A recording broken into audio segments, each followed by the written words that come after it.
So obviously the infrastructure is a mechanism of capturing and trying to get to the data as well. So whether that's on-premise or it's cloud, it could be VMs, it could be containers, it could be, it seems like anything at this point with platform and platform services within, especially tools like Azure. And we need to be able to understand certain threat vectors from that environment as well. So we want to start by setting the Microsoft tenant baseline, which is about prioritizing the baseline and understand that we know what our infrastructure looks like as well. We could follow a few patterns for that. So we want to make sure that we limit access to data networks, services, but controlling authorization mechanisms in place, such as just-in-time access and things like that. Encrypt everywhere. There's not an excuse anymore for not doing things.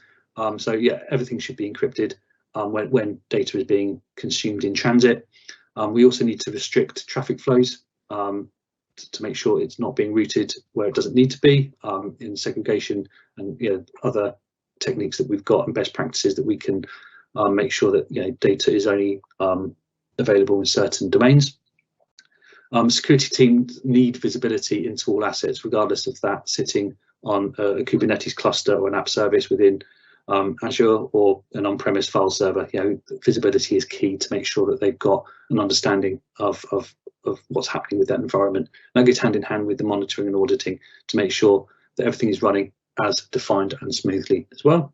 Things like anti-malware must be running and up to date. That's a no-brainer, really. I mean, you want to make sure that you have the tools in that are going to protect you, and they're all up to date, and any potential vulnerability have been patched.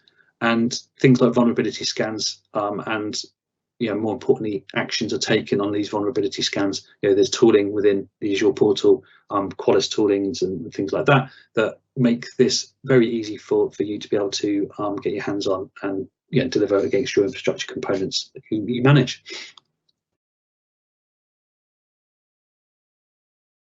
Sorry, this delay is killing me. Right, next one.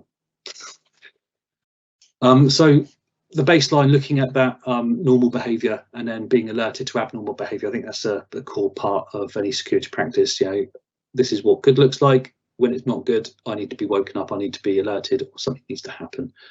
Every workload is assigned app identity, and that needs to be configured and deployed consistently. So looking at automation, looking at policy deployments for access to certain environments. And if human access is needed, then we need to leverage things like just-in-time access, which will give us the tools to do the job, but also it's got an audit process, and it falls in line with that minimum authorization kind of mantra that we were talking about earlier.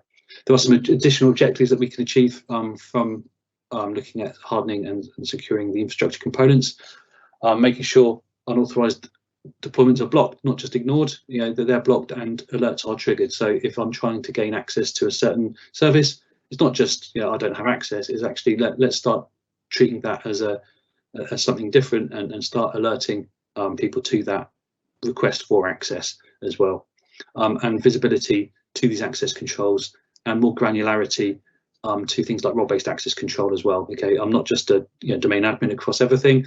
I need certain access to certain things to do my job, but there's other things that I don't need. So we've got the tools in place to make sure that we can give me the least level of privilege that I need to do my job.